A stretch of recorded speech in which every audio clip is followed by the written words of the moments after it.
Okay, we had left off in 1961 when you had No, done The Twilight Zone. right. Now, that same year, you suffered a nervous breakdown. Hmm. Talk a bit about that and the effect it had on you personally and professionally.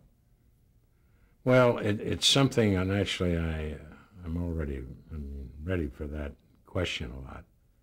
Uh, I could go into pretty heavy detail on it, and it was probably one of the, goes without saying, toughest times in my life.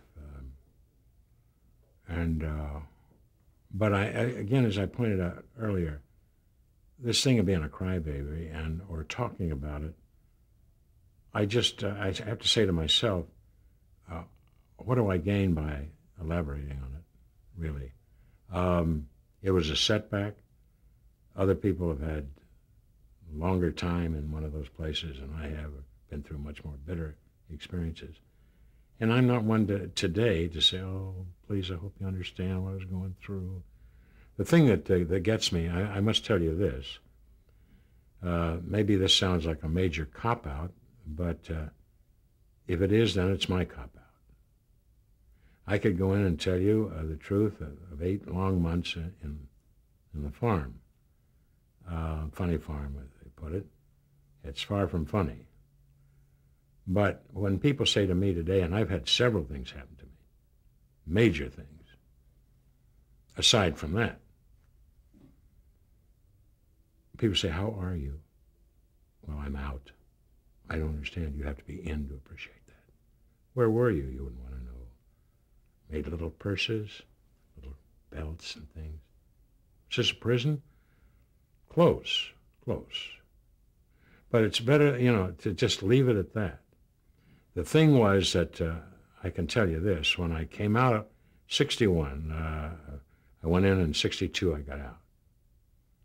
Um, April 1st. I wasn't home for about a couple of hours. This is back in Mamaroneck, New York. Telephone call from Stanley Kramer, producer director of the movie Mad World and other movies. "Jonathan, I'd like for you to be a big part of It's a Mad, Mad, Mad, Mad, Mad World. You play a truck driver." I guess what I'd been through, I thought I'd heard some few voices along the way, and some strange things had happened to me, and therefore, even though I'd been released and I'm out and I'd done my stretch, am I confused? Am I listening? Is this really Stanley Kramer? And I turned to my wife, who was sitting right there in a kind of a cubicle in her home, in the kitchen, and I said, "This is Stanley Kramer, producer, director, Big Picture, at Spencer Tracy and Burl and Mickey Rooney and Hackett and Jim Backus and Andy Devine, on and on. He wants me to do one of the leads in this thing." And I turned to my wife and I said, I just don't think I'm capable of doing lines. I just don't think I'm up to it. I'm not out long enough. I got to get back in here in this house and these children and society, and a lot of people are going to ask, "How was it, and where were you, and what did you do, and are you really kooky?" And everything. I don't know. Is he still on the line, John? Yeah. You'd better take it, because you'll never work again if you don't take it. Oh, that turned me around. "Stanley, we're on our way out. When do you want to see us? Pack up and come on out here." So I went out. Now, the various kinds of medication of Prozac and whatever label, the time I was in the hospital, they wouldn't give me a label, which is interesting. You'd think you'd get at least that in a state hospital. This is a private hospital. They gave me, they said, "Well, that'll only upset you." They gave me nothing. And when I got out, got some extra help and this and that, and was finally manic depressive. And a guy said today, "Well, it's not only that, you're bipolar." And I said, "Well, I've been to the Arctic." "No, no, you don't get it." "Oh, get it." I think there are a lot of people that are bipolar. The manics, that you're up high and then you crash or something. Interesting thing was, There was no lithium in those days. Prozac. And for that picture that I was on 6 months, I didn't have any medication, and I wasn't seeing anybody. It was just sheer guts and moving in there and doing the thing and getting into the film and acting and going home. How was it working on the film? Oh, it was great. I was just on a natural high. I think, having been released from the hospital to come out and do this. And then I talked to Stanley after the picture. We became very good friends, very dear friends. I never worked for him again, but I worked for him as a man and defending him and his pictures and his causes and the fact that we were just dear friends. And I miss him. There isn't a day goes by that I don't think about him because he was quite a guy. Talk about making, I think, probably singularly the most hysterically funny scene in the film, the gas station with Arnold Stang and Marvin Kaplan. Well, yeah, more people talk about that gas station. They, the guys that are, many of them are gone today, not just actors, but a lot of the stunt guys, and Bear Hudkins was a guy that did my stunts. The station was rigged so that everything was on timers, and there was one take. They did it all in one take, the whole thing. My breaking away with the hardware tape, fighting the tires. The interesting thing was, they, before we did the gas station, Marvin Worth and Marvin Kaplan, I think it was, and the other guy, Arnold Stang. Arnold went home for a couple of weeks prior to our shooting the station. Before he left Hollywood or Beverly Hills, he slipped in the pool or something aside and broke his arm. So when we came down to the desert to shoot the film, there's a plaster cast all the way up to here. And I had to hit him with these tires and I was so aware of his arm. I didn't want to hurt this guy, kind of a frail little guy anyway. But by God, he gave it his all, and it never showed on film. But that was one thing. And then breaking away, it was, I guess, whatever aggression one has, or you think about the times that you were, doing some time other than the desert. It was a great time to be a madman and a crazy guy and get paid for it. So I just became this guy, and it worked. Interesting moment in the film. We were along a highway where the little girls, they said, well, this is a little girl's bike. The scene with Phil Silvers. Phil Silvers. There was some dialogue I had to do aside from that little girl's bike. There was a cricket, pretty good-sized cricket, in one of the bushes alongside the highway. Well, it was interrupting the dialogue. And they went after the cricket. They shook the bushes. They finally burnt the bushes. And the cricket still hung in there. And I said, gee, Stanley, this cricket just isn't going to die. And he said, let's move to another setup. But talk a bit about Phil Silvers. Phil was a pussycat. He, at the time he was married to a beautiful gal. She was a model. They had a couple of kids. He'd had tremendous success in Bilko. Very, very funny guy, coming along with Burl and that group, of the days of vaudeville and this and that. So he'd done a lot of on Broadway and things. And a funny, funny man. And we had just a ball. All of us got in, we worked together and had a good time. Toward the end of the picture, I went over to see him one day in Beverly Hills. And he was in Brown Derby, one of these places, having lunch, Cobb salad or something. And he was really down. He was terribly depressed. I said, oh, what is it? My wife taken off. She's left me. And apparently he was very, very much in love with this gal. And it just, it all but killed him. I think shortly after that, he was gone. But prior to that, all of his performances, you know, were certainly great, and a very funny man. Funny guys. I find an interesting thing with the word funny, comic, hilarious, you know, pratfalls, all the things that are thrown in there. A comedian, a comic, a big difference with all these things. I can make anybody funny. And I say funny. I can give you a funny look. Not just makeup, a red nose on you or some eyebrows. Not just a clown thing or funny little mustache and a goatee. I can give you a strange wardrobe. Sleeves are too long on one thing. Funny pants, shoes. I can give you funny things to say. And I can give you a shtick, funny, with a little cane or a la, you know, Charlie Chaplin kind of thing, whatever. The big thing that I can't do, ever, I can't make you think funny. And that's the thing. You gotta think funny. A lot of people, you know, say, well, what makes you funny? I think you have to think funny.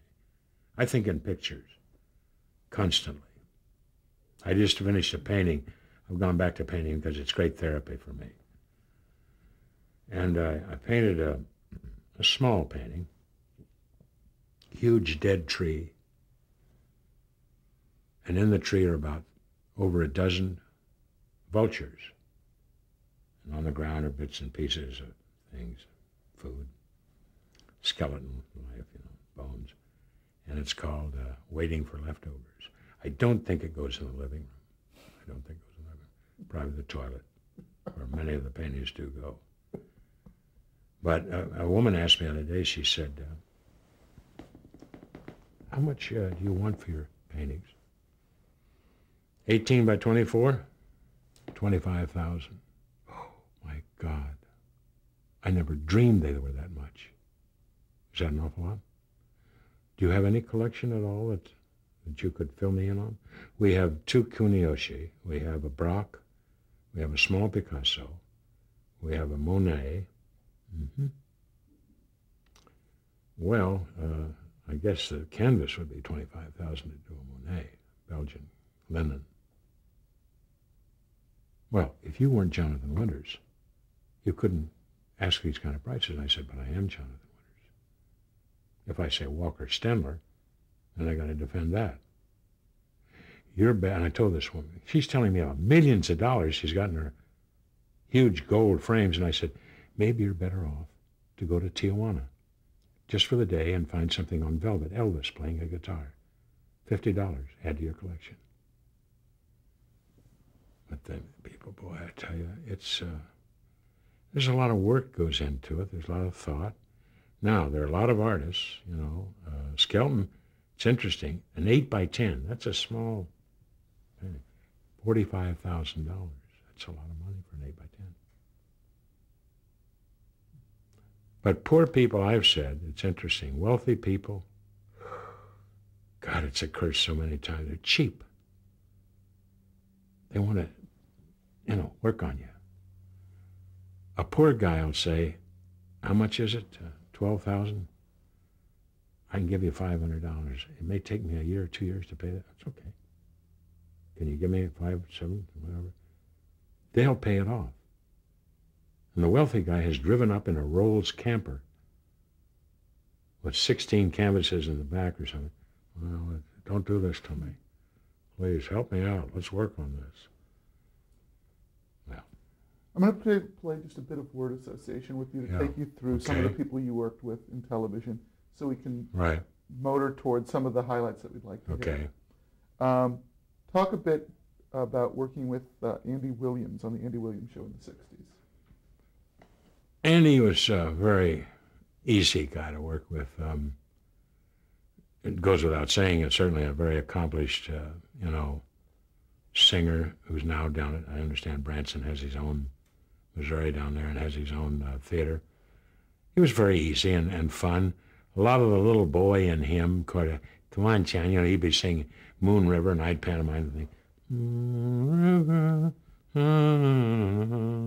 where's the moon? and we'd do silly things, and he was fun to be with. Just describe him, personally, as a fellow. Well, I think I always see a lot of sides to people, aside from his being a hell of a singer and making a lot of money at that, which he did, and his being certainly up there with the top guys. I also looked at his personal life, which is hard for me not to look at, and see with what happened with his wife, turned around and shot that guy, in Colorado, and Spider somebody.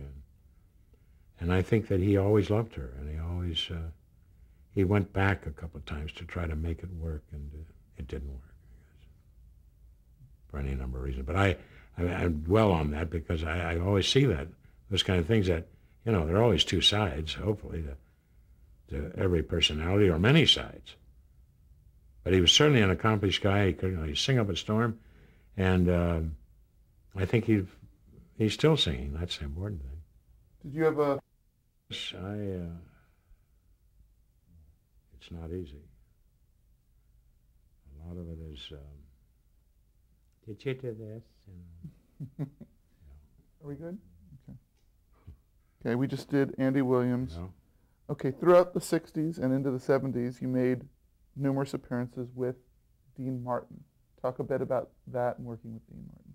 Dean, gosh, there's a lot to be said about Dean. I never saw Dean. I didn't play golf, so that eliminated a lot of guys I've known or still know. I had stopped drinking years ago, and of course Dean had gone on to put some sauce away. But to work with him was a true delight. It was one of the few shows that I could do my improvisation. In other words, I remember distinctly have a picture of the two of us. It was the shell of an aircraft.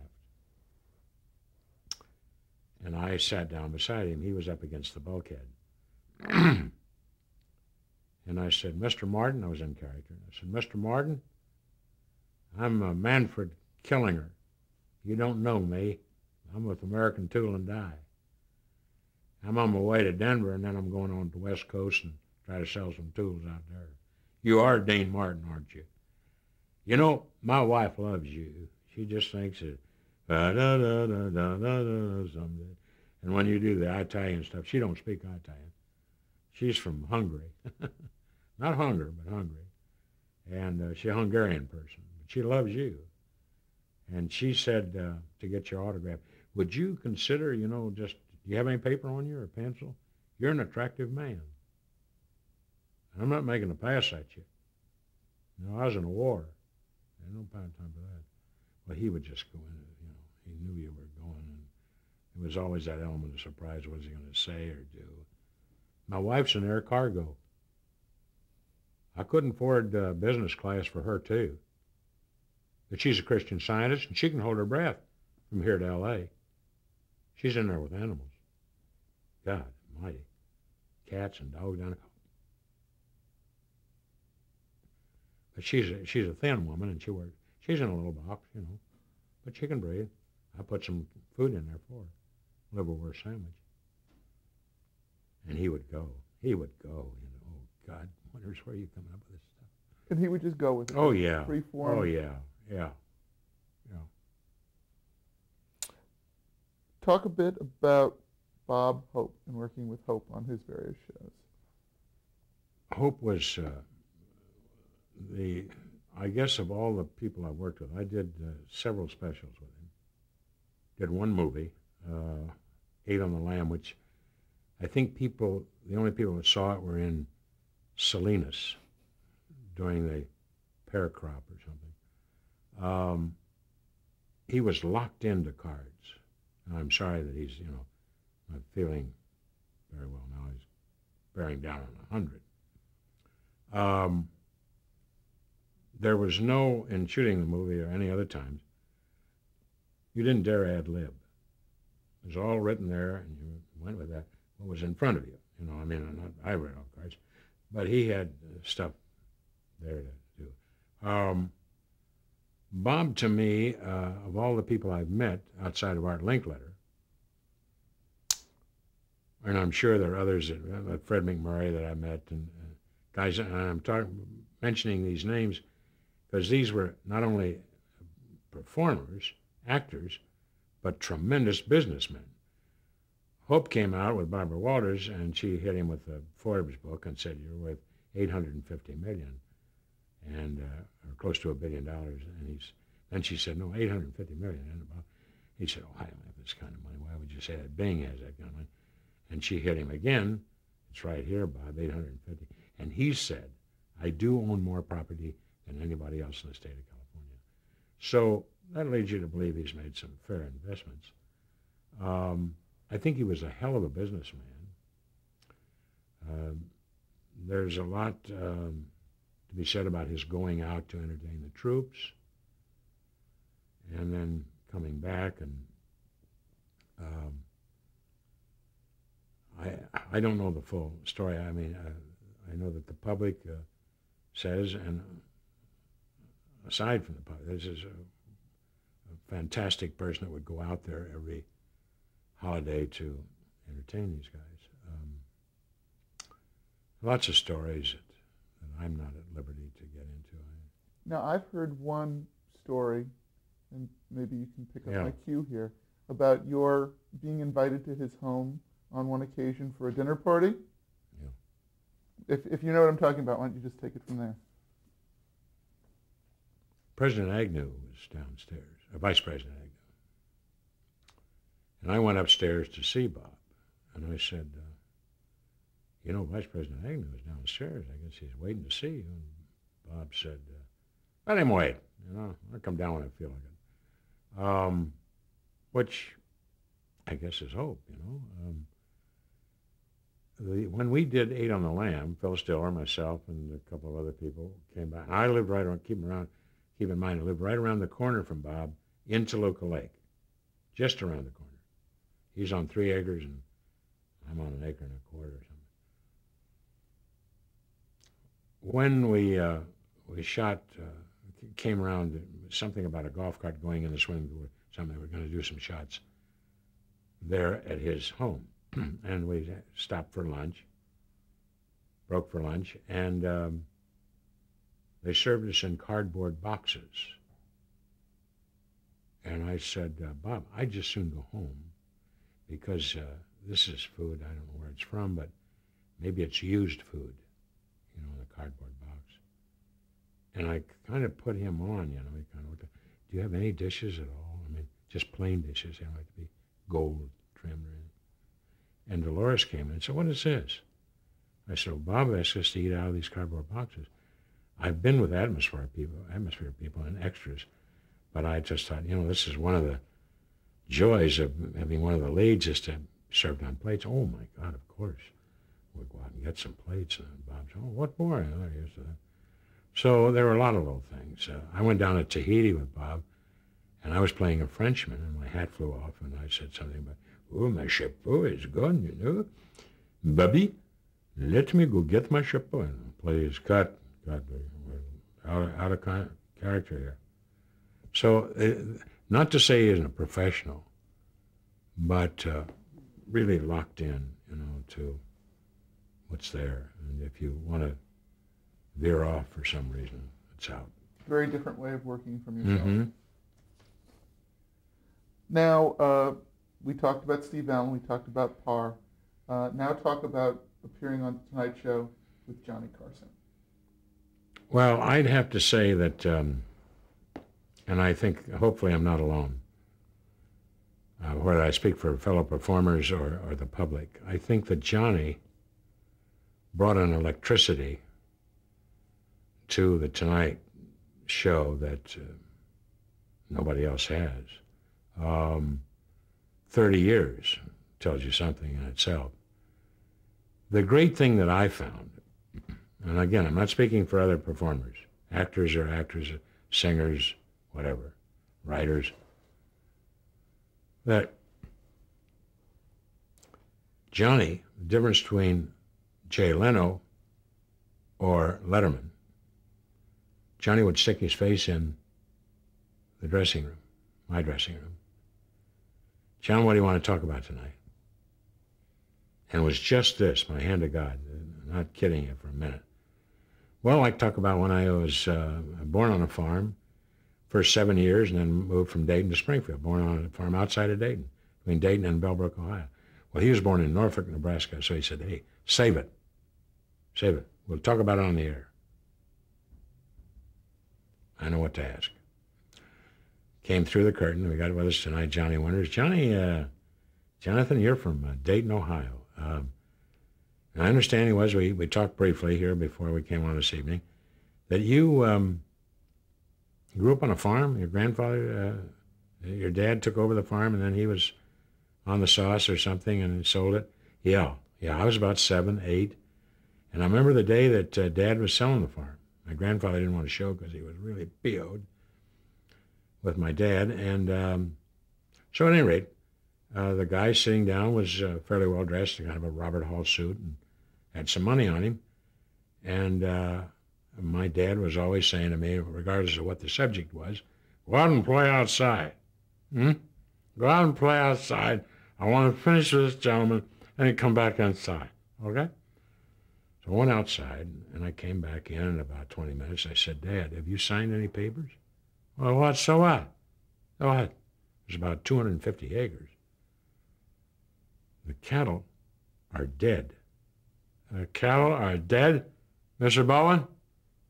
Are the cattle dead? Tell me now. Tell me now. They're not dead. They're sleeping. What's the matter with you, son? They're not sleeping, Dad. They're dead.